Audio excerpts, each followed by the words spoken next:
It's time to introduce our speaker, Mark Rossi, who is the Interim Executive Director of Clean Production Action. Are you with us, Mark? I am here. Can you hear me? Wow. Can you hear me? You know, Hi, it's Eva here. Can you hear me? It's great to see you, Mark. I am here. What we want to know from you now is more details about the GreenScreen for safer chemicals that you've been working with, I learned, from 2004 and onwards. So this is really a development going on. And please guide us through your presentation here. We see your screen now, so you can just talk us through it. And we see you in the corner. So, and I hope we have a few minutes of questions when you're finished. So please, Mark, the floor is yours. Thank you, and good afternoon, everyone. I'm disappointed I couldn't be there with you today, but my better half got the opportunity to do travel this week, so I'm here remotely. So thankfully, the technology is working at the moment, and hopefully it will continue to do so. Well, it's been a pleasure on my part with Clean Production Action to be working with TCO development in integrating GreenScreen into the new certification standard. And I'm going to walk you through at a pretty high level of what the GreenScreen is. I'll first start with my organization, who we are, and then move into the GreenScreen and how it's integrated into TCO development. Okay, so just quickly, I work with an NGO called Clean Production Action. We are based here in the US, just outside of Boston. And we've got three major programs, and the obviously one that we're talking about today is GreenScreen for safer chemicals. We also have two other initiatives. One is called Biz NGO, so this is a collaboration of businesses and NGOs working together to advance safer chemicals. And so within Biz NGO, there's a number of sectors that are engaged, building products, along with electronics, apparel. I see that Hans is there in the audience. We work closely with HP, and we also work with the consumer product sector, healthcare, and medical devices. And we have a new project that we just initiated called the Chemical Footprint Project, where we're looking at the chemical footprints of products and working to evaluate companies in terms of their overall chemical management policies.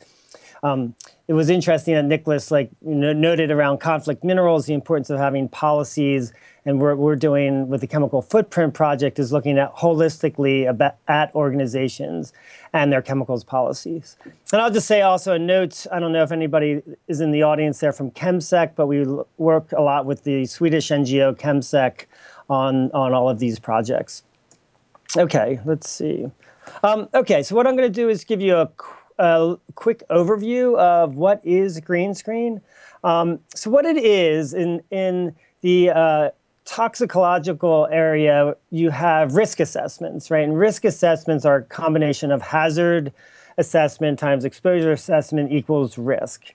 And Clean Production Action is focused on the front end, right? How do we reduce risk by reducing the hazards of chemicals, right? And we found, right, that's the most effective way to reduce risk is to eliminate the hazard in the first place.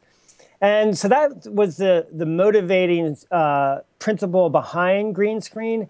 And so what we then did, another principle was that when we created the method, we wanted to make it publicly transparent, right? Anybody could go and find that method and look at the process by which you would evaluate chemicals. So the method is free and publicly available. Of course, applying it, as I will get into, is not so easy. So you definitely need technical expertise.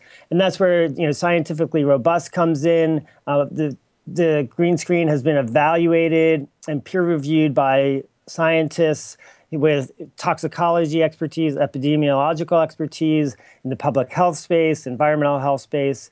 It's systematic and it's comprehensive in that we also look at transformation products, what happens to a chemical when it breaks down, for example, when it's burned, incinerated, when it breaks down in the environment or our bodies. Just a little, just to give you a flavor for the uptake of GreenScreen globally. So This is an image screenshot from Subsport. It's a framework that provides information on substitution. So they highlight GreenScreen as a tool in their set of toolboxes. The International Organization for Economic Cooperation and Development, OECD, has created a whole toolbox on alternatives assessment, and they've highlighted GreenScreen there as a tool for doing that. And recently here in the US, there was a whole report done by our National Academy of Sciences taking a look at how do you assess chemicals and whether there are safer alternatives. And that's called a framework to guide selection of chemical alternatives. And GreenScreen is a tool that features prominently in that report. So what you're seeing here is a pretty wide uptake of GreenScreen in terms of the scientific community that's looking at how do you evaluate whether an alternative to a chemical of concern like the brominated flame retardants are safer.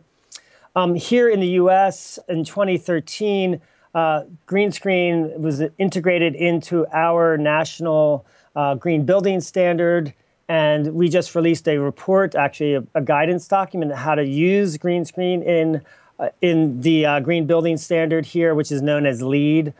And so, I mean, and LEED is also quite, has gone international as well. So this is a huge amount of prominence for GreenScreen, and this is being applied to building products and whether building products have chemicals of high concern as defined by GreenScreen.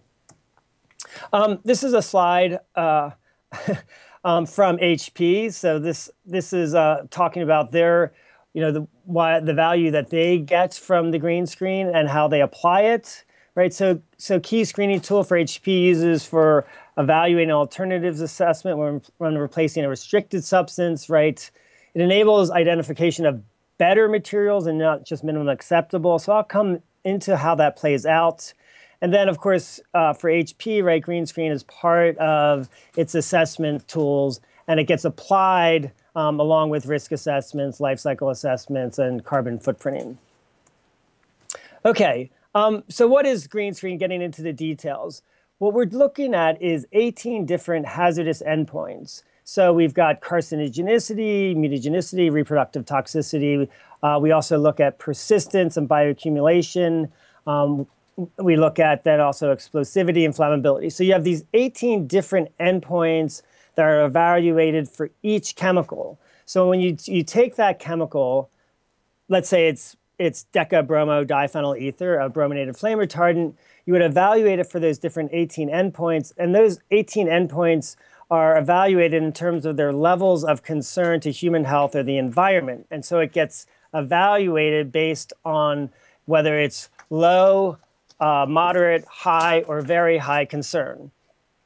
And so then you get all those different endpoints, and those endpoints are then added up to give you a single benchmark, right? So it would be a benchmark of, right, 1, red, avoid chemical of high concern, or all the way, of course, over to benchmark 4, green.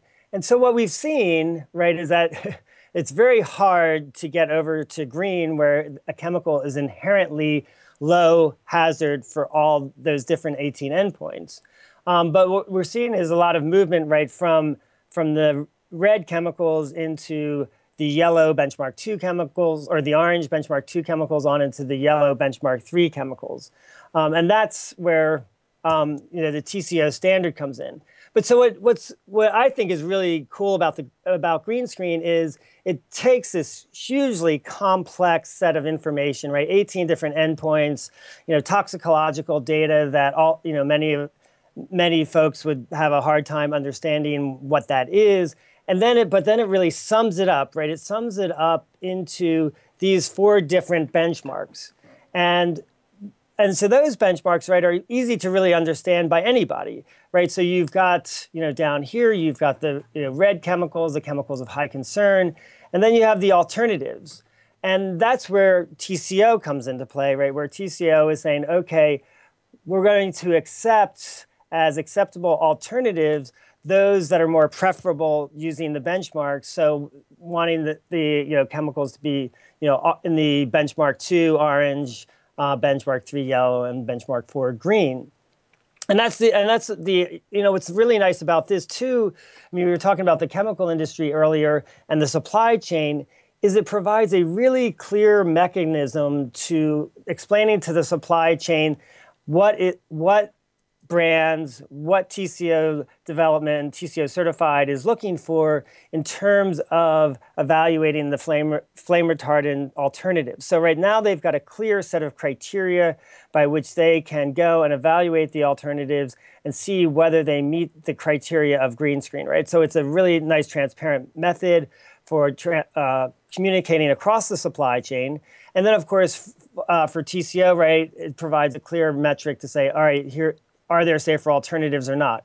And this is also just, to highlight an importance to all of this, is what we're trying to get out of is, this idea of a regrettable substitution, right? Where you go from a known chemical of high concern to something else that you don't know much about, right? It's not on a list. It's not on the REACH substances of very high concern list. Is it safer or not? And frequently, right, the chemicals come on the market.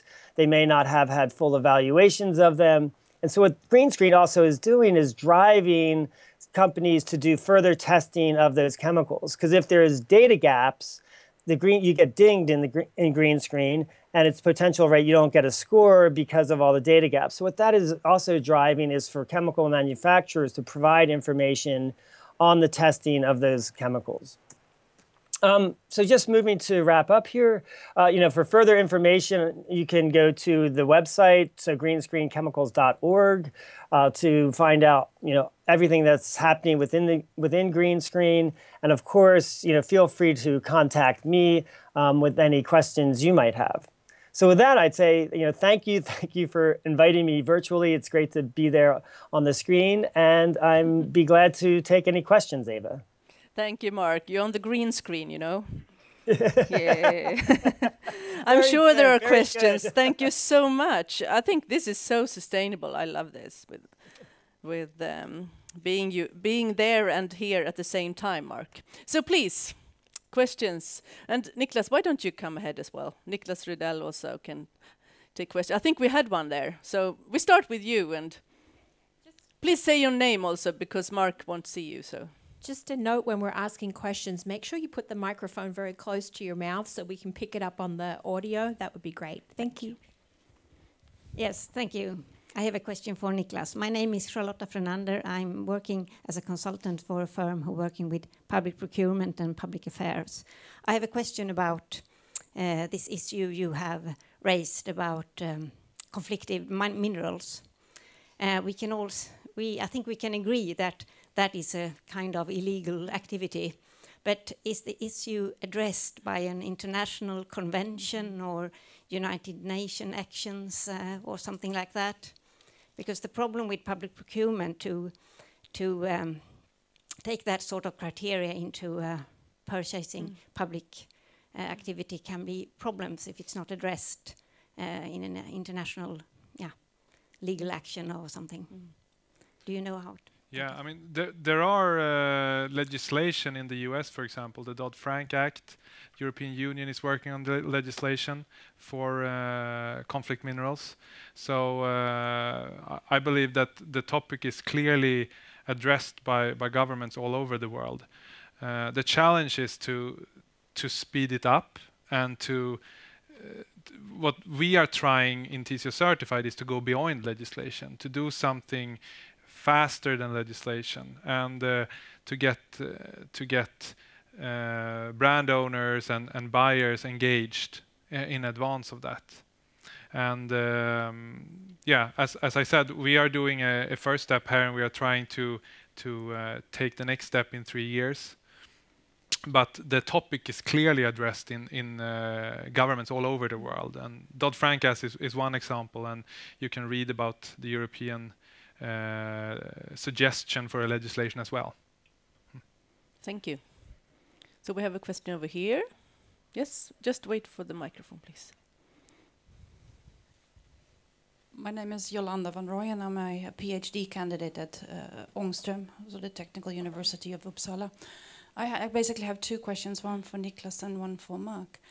The question for Niklas is, you mentioned that lower weight would contribute to the circular economy.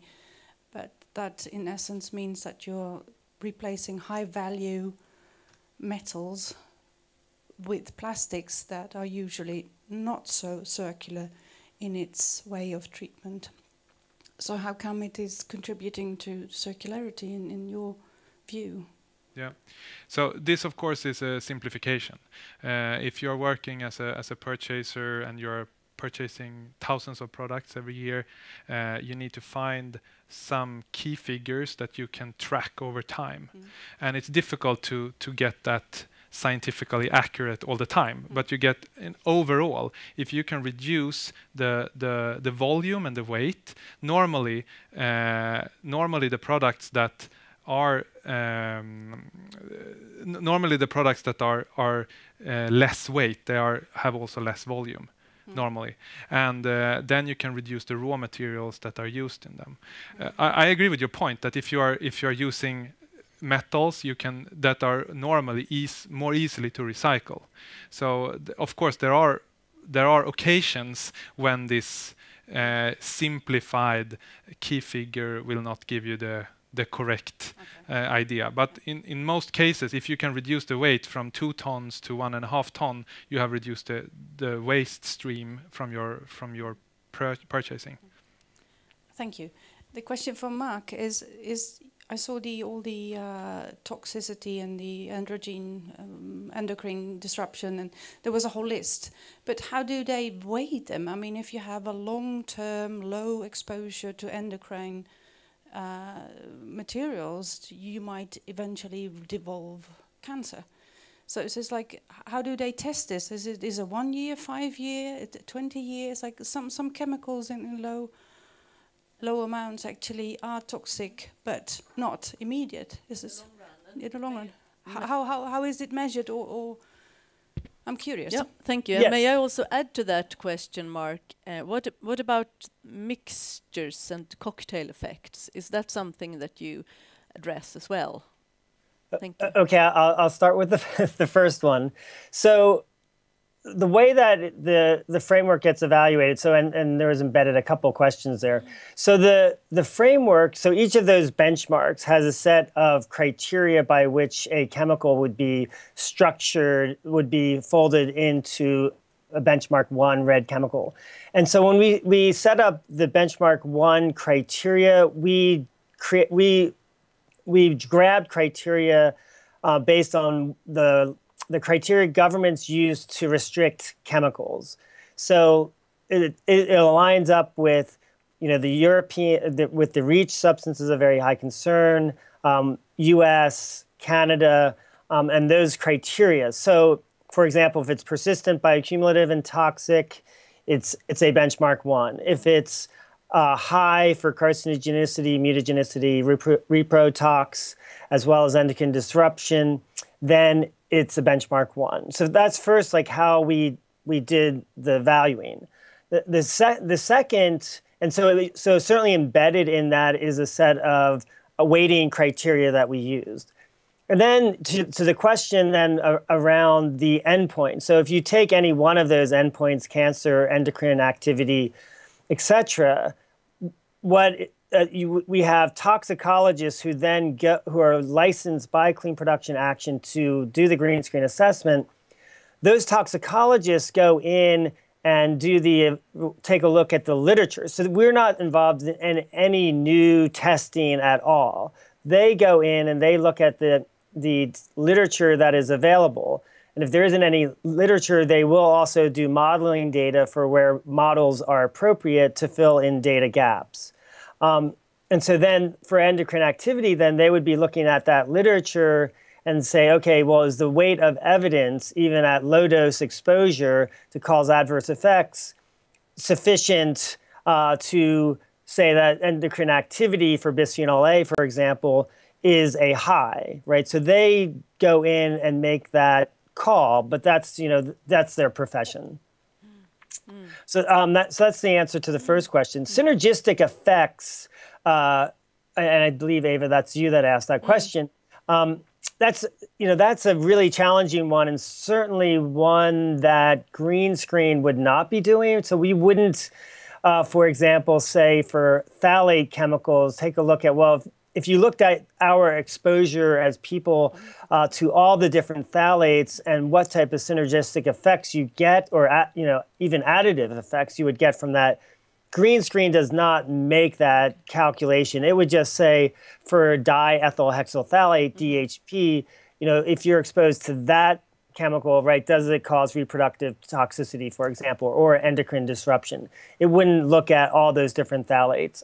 That's a hugely challenging question that really, you can almost, right, that scientists haven't created a scalable mechanism for doing that type of evaluation. And it's also very hard to use the precaution principle when it comes to those mixtures, That's right. Isn't it? That's right. Okay. So any more questions, or do you want to comment on the cocktail effect, Niklas? No, but I could comment on the other topic about the testing and basically one of the huge challenges about all these 84,000 chemicals is that a full test run of a substance is extremely expensive, and it often involves animal testing. It can take several years, costs hundred thousands of euros. So the GreenScreen system is an assessment tool where already known data is used, and in many cases the chemical manufacturers has data that is confidential. And the GreenScreen system, together with the fact that it's introduced in TISO certified, requires the chemical manufacturers to present this data to the profilers so that they can use that data and assess the substance. Thank you for that clarification. That was brilliant, actually. Now I understand why you're so successful, Mark. Because there's huge and lots of research going on out there, so you can actually use that already. Yeah, that's right. And I mean, the nice part about GreenScreen too is it enables it enables companies to share that test data and still keep it proprietary, but have a system for having it independently evaluated. Exactly. Because it's not always easy to get into this. That's right. May I ask you, from a leadership point of view, from the strategy mind, we are many in the room today. What kind of advice would you like to give them, Mark, and then Niklas, to sort of be a little bit ahead of the development here? Mark first. That's a great question, Eva. I would say one of the trajectories where we're going is this concept of a chemical footprint of a product, for example. So if we take electronics, right, well, what is the chemical footprint of that product? For example, how many GreenScreen Benchmark 1 chemicals are in that product, and what's the weight of those chemicals in the product, right? So if I'm here using a laptop, maybe let's say there's 10 grams of GreenScreen Benchmark 1 chemicals in it, and maybe those are 10 chemicals, right? I'm just making something up. You've got 10 grams, 10 chemicals. Well, that sets a benchmark for how do you prove the performance of a product from its chemical characteristics, because you can say, well, okay, well, let's think about how do we now go the next step and reduce those 10 chemicals or reduce those 10 grams, right? You could say the next generation of it now has 5 Benchmark 1 chemicals, and it has 5 grams, right? So it's a 50% reduction, and now we can start to track it. And I would like to, just also pick up on, Niklas's point earlier around conflict minerals and companies setting up policies. Similarly, right, you could start to ask, well, what are your chemical management policies, right? Beyond just doing individual chemicals like flame retardants or plasticizers and phthalates, what else are you doing holistically as an organization? So I would say, right, strategically thinking out ahead, what are the chemical footprints of the products, and also what are the policies that companies have to address chemicals holistically beyond regulatory compliance? Thank you, Mark. And strategically, Niklas, what would you say? Yeah, I would say from a manufacturer perspective, it's really nice to know the assessment of the substances you're using, because if you got benchmark 1 substances, it's very likely that those substances will be banned in European and US law in the future. So you have a better map. Yeah, and it takes time to phase out substances. So before you contact, when you purchase new plastic, find out what substance is in it, and before you start a business deal with that supplier, go ahead. If you have benchmark 1 substances in there, think twice, because it takes time to phase that supplier out and get a new one in. Wonderful, thank you. I think it's time to stop there, Mark, and just finally, it's morning, isn't it? It is. Is it a sunny morning? No. It's cloudy and rainy, but that's okay, and it's about 8 degrees. Wow, but still, you've got the day ahead of you. I do. Okay, but on the other hand, we are a little bit on front here, we're a little bit before you. So thank you very, very much for being with us, and a warm hand to you, Mark, for this great presentation. Thank you very much. Thank you. Tack, Niklas. Thank you.